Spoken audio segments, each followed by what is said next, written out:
Kemudian Nabi Ibrahim alaihissalam memukuli satu persatu berhala yang ada di sana dengan kapaknya, dan hancurlah satu persatu patung-patung itu. Dan disisakanlah berhala yang paling besar dengan harapan mereka berpikir. Kemudian Nabi Ibrahim alaihissalam menaruh kapaknya di patung yang paling besar. Kemudian Nabi Ibrahim alaihissalam menaruh kapaknya di patung yang paling besar. Lalu keluarlah Nabi Ibrahim alaihissalam. Dan ketika kaumnya pulang dari hari rayanya dan pergi ke tempat patung-patung, mereka kaget. Qalu man fa'ala hadza bi alihatina innahu laminaz zalimin. Mereka berkata, siapakah yang melakukan perbuatan ini terhadap Tuhan-Tuhan kami? Sungguh dia termasuk orang yang zalim. Sebagian dari mereka berkata, qalu sami'na fatay yadhkuruhum yuqalu lahu Ibrahim. Kami mendengar ada seorang pemuda yang mencela berhala-berhala ini. Namanya Ibrahim. Kemudian mereka berkata, qalu fa'tu bihi ala a'yunin nasi la'allahum yashhadun. Kalau demikian, bawalah dia dengan diperlihatkan kepada orang banyak agar mereka menyaksikan.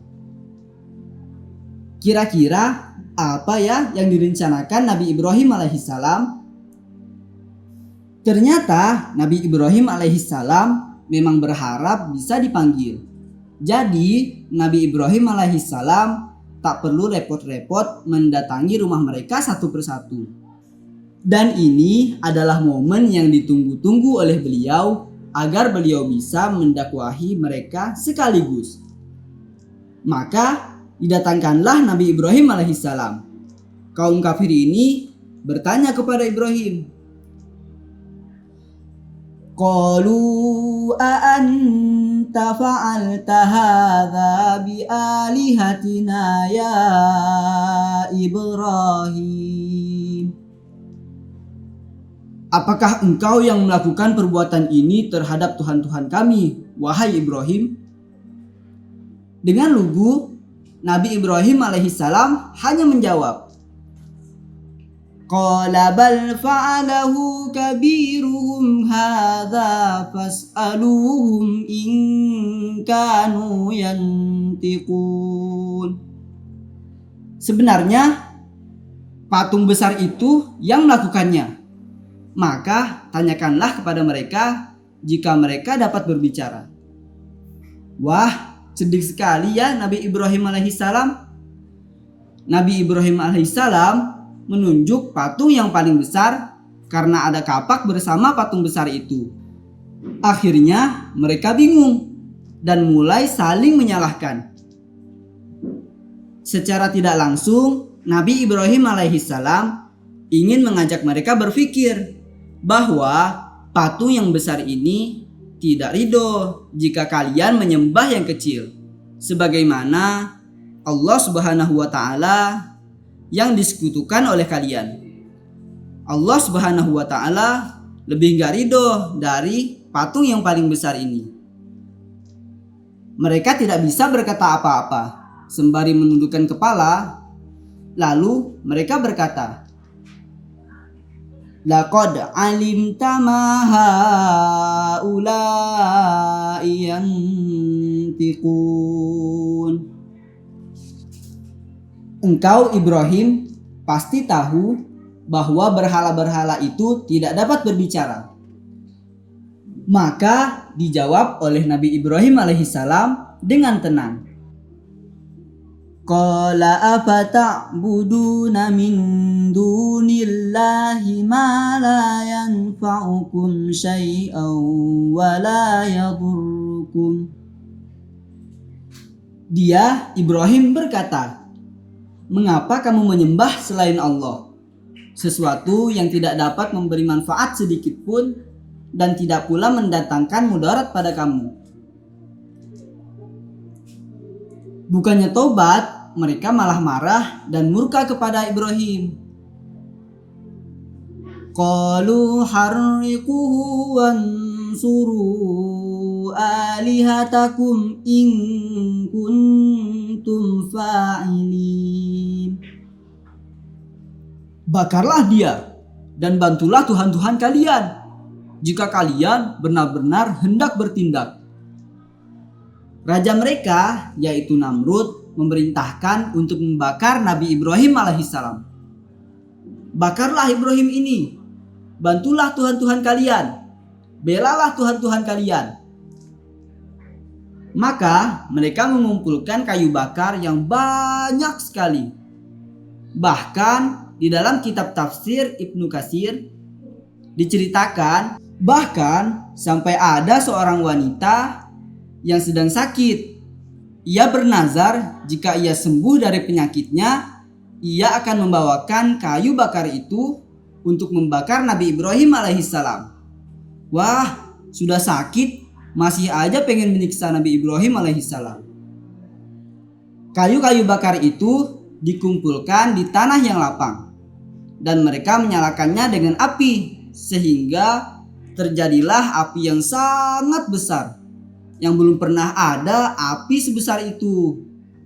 Nyala api itu mengeluarkan percikan-percikan api yang sangat besar dan nyalanya sangat tinggi. Bahkan dikatakan dalam kisah Israiliyat, jika ada burung yang lewat, maka burungnya akan jatuh karena saking besarnya api itu. Nabi Ibrahim alaihissalam dimasukkan ke dalam alat pelontar batu yang besar atas saran seorang badui. Maka Allah Subhanahu wa taala membenamkan orang badui itu ke dalam bumi dan terus tenggelam ke dalam bumi sampai hari kiamat. Setelah itu Nabi Ibrahim alaihissalam diikat, sedangkan mereka semua menyaksikannya. Tidak ada yang membela Nabi Ibrahim alaihissalam. Yang membela hanya istri dan keponakannya, yaitu Nabi Lut alaihissalam. Nah, jadi Nabi Lut alaihissalam adalah keponakannya Nabi Ibrahim alaihissalam. Oh, jadi begitu ya.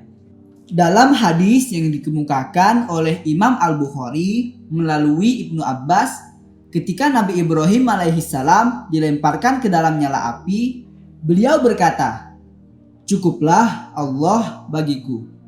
Dia adalah sebaik-baiknya pelindung." Sa'id bin Jubair mengatakan telah diriwayatkan pula dari Ibnu Abbas bahwa ketika Nabi Ibrahim alaihissalam dilemparkan ke dalam nyala api, malaikat penjaga hujan berkata, "Bila mana aku diperintahkan untuk menurunkan hujan, aku akan menurunkannya. Akan tetapi Allah Subhanahu wa taala lebih cepat membantu daripada keinginan malaikat itu." Qulna ya narukuni bardaw wa salaman ala Ibrahim. Kami, Allah Subhanahu wa taala berfirman, "Wahai api, jadilah kamu dingin dan penyelamat bagi Ibrahim." Al-Quran Surah Al-Anbiya ayat 9. Dalam kitab tafsir Jalalain dikatakan api itu tidak membakarnya. Wah, kok bisa ya? Namun hanya tali-tali yang mengikat Nabi Ibrahim alaihissalam saja yang terbakar. Wah, keren banget ya. Lenyaplah sifat panas pada api itu dan hanya menyisakan sifat cahayanya saja. Kalau kita sih, jangankan dibakar dalam api, memegang api sedikit saja sudah kepanasan. Nah, Ibnu Abbas dan Abul Aliyah mengatakan seandainya Allah Subhanahu wa taala tidak berfirman wassalaman ala Ibrahim dan penyelamat bagi Ibrahim, tentulah dinginnya api itu akan menyakiti Nabi Ibrahim alaihissalam.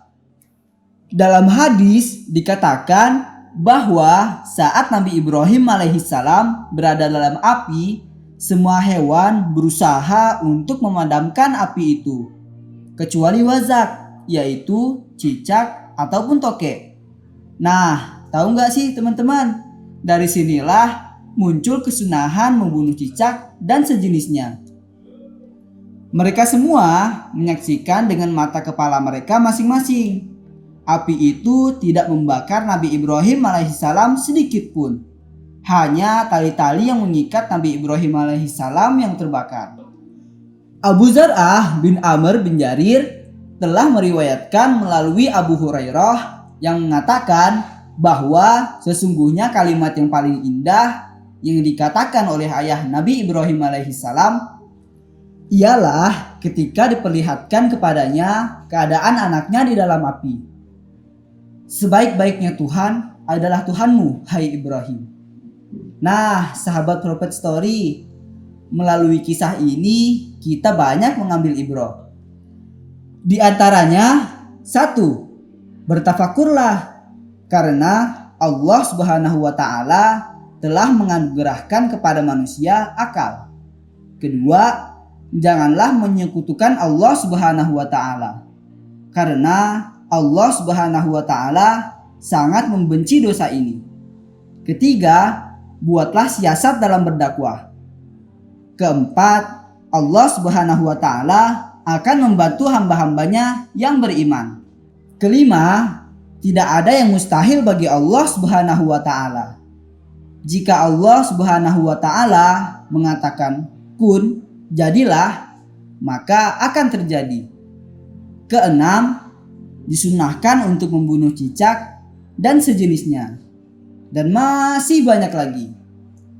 Nah, setelah ini kita akan melanjutkan kisah Nabi Ibrahim alaihissalam bersama raja yang sombong.